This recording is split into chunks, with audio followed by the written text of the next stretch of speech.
हरे कृष्णा। सभी भक्तों को मेरा प्रणाम। भगवत पारायण कक्षा में तीसरे अध्याय के 22वें श्लोक से आज हम पठन पाठन प्रारंभ करेंगे, परंतु उससे पहले हम करते हैं मंगलाचरण। ओम अज्ञानतिमिरान्धस्य ज्ञानाञ्जनशलाकया चक्षुरुन्मीलितं येन तस्मै श्रीगुरवे नमः। श्रीचैतन्यमनोभीष्टं स्थापितं येन भूतले स्वयं रूपा कदा मह्यं ददाति स्वपदान्तिकं। हे कृष्ण करुणा सिन्धु दीनबन्धु जगत्पते गोपेशु गोपिका कान्ता राधा कान्ता नमस्तुते। तप्त कांचन गौरांगी राधे वृंदावनेश्वरी वृषभानुसुते देवी प्रणमामि हरिप्रिये। वाञ्छाकल्पतरुभ्यश्च कृपा सिन्धुभ्येव च पतितानां पावनेभ्यो वैष्णवेभ्यो नमो नमः। हरे कृष्णा कृष्ण कृष्णा हरे हरे, हरे राम राम राम हरे हरे। हरे कृष्णा। तो आगे बढ़ते हुए अध्याय 3 के 22वें श्लोक पर से हम प्रारंभ करते हैं। नामि पार्थास्ति कर्तव्यं त्रिषु लोकेषु किंचन नानवाप्तम् अवाप्तव्यं वर्त एव च कर्मणि। अर्थात भगवान कह रहे हैं कि हे प्रथापुत्र, तीनों लोकों में मेरे लिए कोई कर्म नियत नहीं है, ना मुझे किसी वस्तु का अभाव है और ना आवश्यकता ही है, तो भी मैं नियत कर्म करने में तत्पर रहता हूँ। तो भगवान यहाँ पर ये बता रहे हैं कि कर्म का महत्व क्या है। वास्तव में सभी कर्म जो हैं वो अपने लिए नहीं किए जाते हैं। भगवान जब से जो है अर्जुन विषादग्रस्त हुए हैं और अर्जुन ऐसा सोच रहे हैं कि मुझे युद्ध नहीं करना है, तब से जो है वो भगवान उनको ये समझाने का प्रयास कर रहे हैं कि अपने जो नियत कर्म होता है उसे करना ही चाहिए। तो अब भगवान अपना उदाहरण दे रहे हैं कि मेरे लिए संसार में कुछ भी कठिन नहीं है, ना मेरे को कुछ पाना है, ना ही मेरे लिए कोई कर्म है, ना मुझे आवश्यकता है, फिर भी मैं सदैव अपने नियत कर्मों में लगा रहता हूँ। यानी जो भी वर्ण आश्रम धर्म के अनुसार मेरा कर्म है मैं उसको करता हूँ। तो वैदिक साहित्य में जो है भगवान का वर्णन इस प्रकार हुआ है कि भगवान क्यों उनको तीनों लोकों में ऐसा कोई कर्म मेरे लिए नियत नहीं है, भगवान ये बता रहे हैं। तो भगवान के विषय में जो वर्णन आया है वैदिक साहित्य में वो बड़ा ही अद्भुत है। तमीश्वराणाम परमम महेश्वरम तम देवतानाम परमम च देवतम। अर्थात हे भगवान, तुम जो हो ईश्वरों में भी परम महाईश्वर हो, भगवान के लिए जो आया है, और देवताओं में भी परम देवता हो। पति पति नाम परमम पर ताद विदामा देव भुवनेशम ईड़यम। सारे जीवों में आप विभिन्न लोकपालों में पति पति नाम परम, सभी के परम पति हैं आप, यानी विभिन्न लोकपालों में सबसे महान हैं, सभी उनके अधीन हैं और सारे जीवों को परमेश्वर से ही विशिष्ट शक्ति प्राप्त होती है। विदामा देवे भुवनेशम ईड़यम। जीव जो है वो स्वयं में कोई भी जीव श्रेष्ठ नहीं है, वे सभी देवताओं के द्वारा पूज्य हैं। न तस्य कार्य कारणम न विद्यते न तस्मश्च अभ्य अधिकश्च दृश्यते।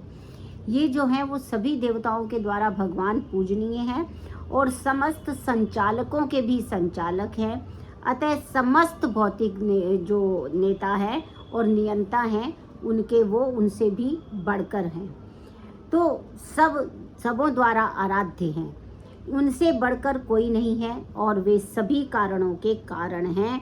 ततः समश्च अभ्यधिकश्च, उनके समान भी कोई नहीं है और उनसे अधिक भी कोई नहीं है। परास्य शक्ति विविधैव श्रूयते, जो पर की जो शक्ति है सबका आराध्य है, सबके आश्रय हैं और वो समस्त कारणों के कारण है। उनका शरीर जो है वो सामान्य जीव जैसा नहीं होता है, तो इसलिए उनके शरीर में और आत्मा में कोई अंतर नहीं है। उनका शरीर जो है वो सामान्य जीव जैसा नहीं होता, परंतु उनकी आत्मा में और जीव की आत्मा में कोई अंतर नहीं है। वो कैसे हैं? वो परम हैं। उनकी सभी इंद्रियां कैसी हैं? दिव्य है। उनकी कोई भी इंद्रिय कोई भी कार्य कर सकती है। इसका उदाहरण ये था कि भगवान ने अपने नाभि से ही ब्रह्मा को उत्पन्न कर दिया था। तो वहाँ पर इसीलिए ब्रह्मा को स्वयंभू भी कहा गया, क्योंकि वहाँ पर भगवान ने किसी भी प्रकार के जो स्त्री रूप है उसका कोई भी वर्णन नहीं आता है। तो भगवान ने वो स्त्री रूप वर्णन में नहीं आए और बल्कि उन्होंने अपनी नाभि से ही संतानोत्पत्ति कर दी है। तो वो ये कह रहे हैं कि भगवान इतने मतलब सभी इंद्रियों के नियंता हैं, सबके नियंता हैं, कि ऐसे हैं कि वो उनकी शक्तियाँ जो हैं वो दिव्य हैं। वो किसी भी इंद्रिय से कोई भी कार्य कर सकते हैं। जैसे कि उनके सभी रोम से एक एक ब्रह्मांड निकला है, तो इस प्रकार से वो उनकी कोई भी इंद्रिय कोई भी कार्य कर सकती है। ना उनसे कोई बढ़कर है और ना ही उनके तुल्य है। और उनकी शक्तियाँ कैसी हैं? बहुरूपणीय हैं। फलतः इसके कारण क्या होता है? उनके सारे कार्य प्राकृतिक अनुक्रम के अनुसार संपन्न किए जाते हैं। ये श्वेता अश्वतरो उपनिषद में 6.7 to 8 में आया है। तो यहाँ पर क्या है कि चूंकि भगवान जो हैं वो प्रत्येक वस्तु में ऐश्वर्य से परिपूर्ण रहते हैं और पूर्ण सत्य से ओतप्रोत रहते हैं, अतः उनके लिए कोई भी कर्तव्य करने की आवश्यकता नहीं रहती है। क्योंकि जिसे अपना कर्म करके कोई फल पाना है उसके लिए तो कोई ना कोई कर्म जो है वो निश्चित है, क्योंकि उसको किसी ना किसी फल की इच्छा है तो वो कोई ना कोई कर्म करेगा। परंतु जो तीनों लोकों में जिसके पास सब कुछ ही प्राप्त है, तीनों लोकों में जब सब कुछ प्राप्त है जिनके पास, उन्हें और किसी भी सामान को लेने के लिए या और कोई भी कर्म करने की आवश्यकता नहीं होती, इसलिए उनका कोई निश्चित कर्तव्य नहीं होता है। फिर भी भगवान जो हैं यहाँ पर कैसे कार्य कर रहे हैं कि क्षत्रियों के नायक के रूप में, ये सब क्षत्रिय हैं पांडव, इनके नायक के रूप में जो भगवान है वो कृष्ण कुरुक्षेत्र की युद्ध भूमि में कार्यरत हैं। ठीक है ना? क्योंकि क्षत्रियों का धर्म है, क्षत्रिय का धर्म क्या है? दीन दुखियों को आश्रय प्रदान करना। यद्यपि वे शास्त्र के विधि विधानों से सर्वथा ऊपर हैं, फिर भी वे ऐसा कुछ भी नहीं कर रहे जो शास्त्र के विरुद्ध हो। क्योंकि हम पहले भी ये बात पढ़ चुके हैं, भगवान कह रहे हैं कि जो श्रेष्ठ व्यक्ति होता है समाज में किसी भी श्रेष्ठ स्तर पर यदि विराजमान है, तो यदि वो अपना कर्तव्य सही से नहीं करेगा तो फिर जो बाकी प्रजा है जो कि उसको अपना आदर्श मानते हैं वो भी अपना कार्य जो है वो नहीं करेंगे। इसीलिए जो श्रेष्ठ व्यक्ति है उसको तो अपना कार्य अवश्य ही करना ही चाहिए। तो भगवान यहाँ पर अर्जुन को ये बताने का प्रयास कर रहे हैं कि यद्यपि उनके ऐसा कोई कार्य नहीं है कि जिसको कि उन्हें करने की आवश्यकता हो, या जिस कार्य से उनको किसी फल की प्राप्ति होनी हो, या उन्हें किसी इच्छा की पूर्ति करनी हो, क्योंकि वो तो सर्वसिद्ध है। उनके पास तो सभी प्रकार के ऐश्वर्य हैं, उन्हें कोई भी और कोई वस्तु की आवश्यकता नहीं है। क्यों? क्योंकि सभी वस्तुओं के नियंता भगवान हैं। इस पूरे भौतिक संसार के नियंता, संचालकों के संचालक और देवताओं के भी परम पूज्य जो हैं वो भगवान है। तो भगवान को ऐसा कुछ भी नहीं चाहिए। तथापि वो जब इस संसार में अवतरित हुए हैं तो वो अपने सारे जो कर्तव्य हैं उनके, जिस भी प्रकार में पुत्र के रूप में जो कर्तव्य था, उन्होंने माँ यशोदा और नंद बाबा को कितना आनंद दिया, अपनी बाल सुलभ क्रीड़ाओं से आनंद दिया। उन्होंने ग्वाल बालों के साथ में गाय भी चराई, उन्होंने गोपियों के साथ भी रास किया, उन्होंने राधा से प्रेम भी किया, रुक्मणी से विवाह भी किया, उन्होंने सारे काम किए और यहाँ तक कि जरासंध से युद्ध भी किया, अपनी द्वारका को भी बचाया। तो वो जितने भी कार्य हैं वो कर रहे हैं। वस्तुतः तो भगवान को कुछ भी करने की आवश्यकता नहीं है, फिर भी वो ये कार्य कर रहे हैं, क्योंकि वो अर्जुन को अब ये बताना चाहते हैं कि मेरे लिए तो कुछ भी अप्राप्य नहीं है, सब कुछ मेरे को प्राप्त है। मैं सभी ऐश्वर्य मेरे पास हैं, तथापि मैं कार्य कर रहा हूँ। तो अपना नियत कर्म तो जो है किसी को छोड़ना ही नहीं चाहिए। यह शिक्षा देने के लिए वो ये सब कार्य कर रहे हैं और अर्जुन को ये बात बता रहे हैं, अपना ऐश्वर्य भी बता रहे हैं और ये भी बता रहे हैं कि सबके होते हुए भी वो अपना कोई काम नहीं छोड़ते हैं।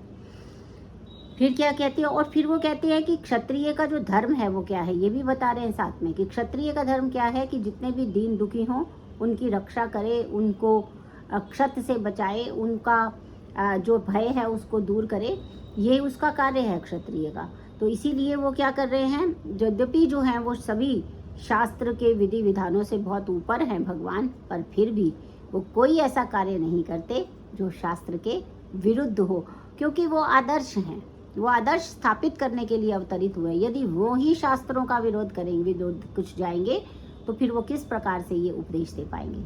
भगवान यहाँ पर ये बता रहे हैं। और आगे क्या कहते हैं, यदि ही हम न वर्ते हम जातु कर्मण्य तंद्रिता मम वर्तमान वर्तन्ते मनुष्याः पार्थ सर्वशः। भगवान कहते हैं कि क्योंकि यदि मैं ये नियत कर्मों को सावधानी पूर्वक ना करूं, तो हे पार्थ, यह निश्चित है कि सारे मनुष्य मेरे ही पथ का अनुगमन करेंगे। क्योंकि जो आइडियल होता है, जो आदर्श होता है, उसी का ही सब लोग अनुसरण करते हैं। कि जो भगवान आए थे उन्होंने भी नहीं किया ऐसा, तो हम कैसे करें। तो आध्यात्मिक जीवन की उन्नति के लिए सामाजिक व्यवस्था में, सामाजिक शांति में संतुलन बनाए रखने के लिए कुछ परंपरागत कुलाचार होते हैं। सामाजिक व्यवस्था को बनाए रखने के लिए भी कुछ विधि विधान, कर्मकांड बताए गए हैं जो प्रत्येक सभ्य व्यक्ति के लिए होते हैं। ऐसे विधि विधान किसके लिए हैं? केवल उस बद्ध जीव के लिए है जो हम सब हैं। सारे जो वैदिक विधि विधान बताए गए हैं, ये कर्मकांड करें, ये यज्ञ करें, ये पूजा करें, ये व्रत करें, ये सब किसके लिए है? ये हम सारे जो हम लोग जो बद्ध जीव हैं, जो हम आसक्त जीव हैं, जो हम उलझे हुए हैं, उनके लिए हैं ये। भगवान कृष्ण के लिए नहीं है, क्योंकि भगवान कृष्ण तो किस लिए आए हैं? धर्म की स्थापना करने के लिए अवतरित हुए हैं। अतः उन्होंने क्या किया कि जो निर्दिष्ट है, धर्म में जो निर्दिष्ट है, उन सभी नियमों का पालन किया। और भगवान कहते हैं कि अगर मैं इनका पालन नहीं करूँगा, अन्यथा सामान्य व्यक्ति भी उनके पद चिन्हों का अनुसरण करता। क्योंकि भगवान कृष्ण क्या है? परम प्रमाण है, उनसे बड़ा एविडेंस कोई है ही नहीं। तो श्रीमद् भागवत में ये ज्ञात होता है कि श्री कृष्ण जो हैं वो अपने घर और तथा बाहर गृहस्थोचित धर्म का आचरण करते थे। जैसे मैंने आपको बताया कि भाई वो गृहस्थोचित वर्ण का तो धर्म का पालन तो करते ही थे। बालक थे तो माता पिता का आमोद प्रमोद करते थे, प्रसन्न करते थे, खेलते थे। मित्र का भी पूरा सम्मान करते थे, मित्रों के साथ भी खेलते थे। गोपियों का, राधा का, रुक्मिणी का, द्रौपदी का, सबका ध्यान रखते थे। तो सारे काम वो करते थे। तो उन्होंने कहा, उत्सीदेयु रिमे लोका नाकुर्याम कर्म चेद हम शंकरस्य च कर्ता श्याम उपहन्यमामिमः प्रजः। अर्थात भगवान कहते हैं अगर मैं नियत कर्म ना करूं तो ये सारे लोग नष्ट हो जाएंगे, तब मैं अवांछित जन समुदाय को उत्पन्न करने का कारण हो जाऊंगा और इस तरह संपूर्ण प्राणियों की शांति का विनाशक बनूंगा। क्योंकि भगवान अब यहाँ पे ये बताना चाह रहे हैं, क्योंकि जब हम अर्जुन के प्रमुख जो उसकी चिंताएं थीं कि भाई अगर मैं अपने पितामह को मार दूंगा, मैं अपने द्रोणाचार्य को मार दूंगा और इतना विनाश होगा, ये युद्ध में सिर्फ विनाश ही विनाश होगा। और विनाश में मरेंगे कौन लोग? सारे जो पूर्वज हैं, जो सभी लोग जो हैं वो मर जाएंगे। और इतने लोगों के मरने के बाद क्या होगा? उन्होंने जो शंका व्यक्त की थी वो क्या थी कि कुल विनाशक बनूंगा मैं, क्योंकि कुल का विनाश हो जाएगा, इतना सारा नरसंहार होगा तो कुल का विनाश होना निश्चित है। और जब कुल का विनाश हो जाएगा तो फिर उससे क्या होगा कि वो जो पितरों को जो पिंड दान किया जाता है और जो सारी सामाजिक व्यवस्था है वो टूट जाएगी और वर्ण आश्रम में जो है वर्ण संकर जो है उत्पन्न होगा, क्योंकि स्त्रियों का जो चरित्र है उन सब का भी ह्रास होगा और इससे जो समाज है उसके अंदर घोर अव्यवस्था फैलेगी। तो इसलिए क्या हुआ कि यहाँ पर भगवान क्या बताना चाहते हैं कि इससे मैं वंशावली का नाशक बनूंगा। अर्थात भगवान ये बताना चाह रहे हैं कि भाई अगर कर्म नहीं करोगे तो वंश का नाश हो जाएगा। वो तो कह रहा था ना कि अगर मैं ये कर्म करूंगा, अगर मैं युद्ध करूंगा तो वंश का नाश हो जाएगा, लेकिन भगवान कहते हैं कि अगर मैं नियत कर्म नहीं करूंगा तो फिर क्या होगा कि जो अवांछित जन समुदाय है वो अवांछित जन समुदाय वर्ण संकर को उत्पन्न करने वाला हो जाएगा और फिर मैं वंश का विनाशक बनूंगा। क्यों कह रहे हैं? क्योंकि भगवान जानते हैं कि अगर अर्जुन युद्ध नहीं करेगा तो यह युद्ध पूरे का पूरा कौरव जीतने वाले हैं, और यदि कौरव युद्ध जीत जाते हैं और अर्जुन अपना नियत कर्म नहीं करता, जो नियत कर्म है उसका, यानी कि वो क्षत्रिय है और उसका नियत कर्म क्या है? युद्ध करना। अगर वो युद्ध नहीं करता, अगर वो अपना नियत कर्म नहीं करता है तो क्या होगा कि जो अधर्म है उसकी विजय हो जाएगी। जब अधर्म की विजय होगी तब असली कुलनाश होगा, क्योंकि वहाँ पर भी जो है वर्ण संकर उत्पन्न हो जाएगा। देखिए, जब जो है द्यूत क्रीड़ा में युधिष्ठिर अपने चारों भाई हार गए और साथ में द्रौपदी को भी हार गए थे, तो सबसे पहले जो है दुर्योधन ने क्या किया था? जो द्रौपदी थी उसी का शील भंग करने का प्रयास किया था। जो दुशासन था उसने उसी का शील भंग करने का प्रयास किया था। वो तो जो भगवान कृष्ण को उन्होंने, द्रौपदी ने पुकारा, और भगवान कृष्ण जो हैं वो अपने भक्तों को की सेवा करने का कोई भी जो अवसर है वो चूकते नहीं हैं, इसलिए भगवान तुरंत वहाँ पे आए और उसका शील भंग होने से बचा। परंतु अपमान तो हो गया, अपमान तो हो ही गया, ठीक है ना, कि जो कुलवधू है जो वो पूरी भरी सभा में जो है उसको बालों से खींचकर लाया जाता है और उसको रजस्वला होते हुए भी इस प्रकार से प्रताड़ित किया जाता है। तो ये सारे जो चीज़ें होती हैं वो क्यों हो रही हैं? क्योंकि अधर्म की उस समय विजय हुई थी उस द्यूत क्रीड़ा में। तो भगवान ये कह रहे हैं कि अगर हम नियत कर्म नहीं करोगे तो वर्ण संकर उत्पन्न होगा, क्योंकि अधर्म का जब वास हो जाता है तो उस समय जो है वो कुल की स्त्रियां भी दूषित होती हैं, और दूषित होने से फिर जो संतान उत्पन्न होगी वो भी दूषित संतान उत्पन्न होगी, और इससे कुल का नाश हो जाएगा। इसलिए भगवान जो हैं वो अर्जुन को ये बता रहे हैं कि नियत कर्म करने से कभी भी उसके जो कुल का नाश नहीं होगा, बल्कि उसके कर्म ना करने से कुल का नाश होगा। और यही उत्तर वो भगवान जो है अर्जुन को दे रहे हैं, क्योंकि अध्याय 2 के 43वां नंबर जो श्लोक था उसमें अर्जुन ने यही एक शंका जो है वहाँ पर बताई थी कि भाई अगर मैं युद्ध करूँगा तो फिर वो कुलनाश का कारण बनूंगा। उत्सन्न कुल धर्माणम मनुष्याणाम जनार्दना नरके नियतम वासो भवन्ति अनुशुश्रुम। यानी कि हे प्रजापालक कृष्ण, मैं गुरु परंपरा से सुना है कि जो लोग कुल धर्म का नाश करते हैं वो सदैव नरक में वास करते हैं। और उन्होंने ये भी कहा था कि दोषे ही रहते कुलघ्ना नाम वर्ण संकर कारकई उत्साद्यंत जाति धर्मा कुल धर्माश्च शाश्वतः। जो लोग कुल परंपरा को विनष्ट करते हैं और अवांछित संतानों को जन्म देते हैं, उनके दुष्कर्म से सभी प्रकार की सामुदायिक योजनाएं विफल हो जाती हैं और परिवार कल्याण के सारे कार्य भी नष्ट हो जाते हैं। यह उन्होंने शंका दूसरे अध्याय में हमने देखा, 42वें और 43वें श्लोक में उन्होंने सामने रखी थी, और भगवान उसका उत्तर इस प्रकार से दे रहे हैं कि नियत कर्म करने से कुल का नाश नहीं होगा, अपितु नियत कर्म ना करने से वर्ण संकर उत्पन्न होगा और कुल का नाश होगा। क्योंकि भगवान ये कह रहे हैं कि सामाजिक शांति रोकने के लिए बहुत सारे, मतलब अशांति को रोकने के लिए बहुत सारे विधि विधान हैं, और जब भगवान कृष्ण अवतरित होते हैं तो निश्चित रूप से क्या कहते हैं कि वो उन कार्यों की जो प्रतिष्ठा है और अनिवार्यता है वो बनाए रखते हैं, इसलिए वो विधि विधानों के अनुसार कार्य करते हैं। अतः जब भी विधि विधानों का बहुत अधिक उल्लंघन हो रहा होता है तब भगवान अवतरण लेते हैं। अब इसमें यह है कि हमें भगवान के पद चिन्हों का अनुसरण करना चाहिए। तो हम केवल अनुसरण कर सकते हैं, अनुकरण नहीं कर सकते हैं। अनुसरण और अनुकरण में अंतर होता है। अनुसरण हम पद चिन्हों पे चलें, अनुकरण हम वही करें जो वो कर रहे हैं।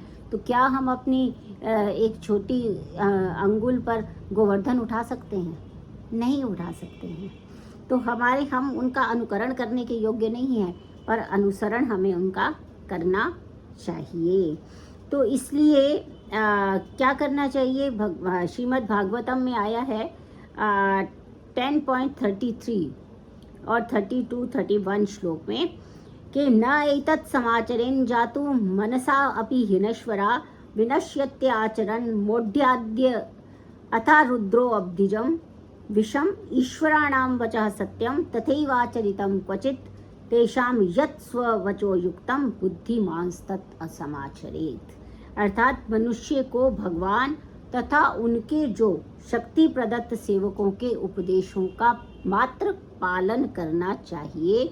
उनके उपदेश हमारे लिए अच्छे हैं और कोई भी बुद्धिमान व्यक्ति उन उपदेशों को कार्यान्वित करेगा, यानी उनका पालन करेगा। फिर भी मनुष्य को सावधान रहना चाहिए कि वो उनका पालन करे, केवल अनुकरण न करे, क्योंकि शिवजी के अनुकरण अगर हम करना चाहें और हम समुद्र का विष पी लें, क्या हम बचेंगे? क्या हम कंठ में धारण कर पाएंगे? नहीं। केवल ये अनुसरण कर सकते हैं कि लोक कल्याण के लिए यदि कष्ट भी उठाने पड़े, अर्थात लोक कल्याण के लिए अगर विष का भी पान करना पड़े, देवताओं की रक्षा के लिए अगर विष का पान करना पड़े, अर्थात जो सज्जन हैं, जो साधु हैं, जो संत हैं, उनकी रक्षा करने के लिए यदि कष्ट भी उठाने पड़े तो उठा लेने चाहिए। बस इतना मात्र ही उपदेश का अनुसरण करना है। लेकिन अगर हम वास्तव में अनुकरण करने लगेंगे शिव जी का और समुद्र का जो विष है वो पान करेंगे तो हम मृत्यु को प्राप्त होंगे और कुछ भी हाथ में नहीं आएगा।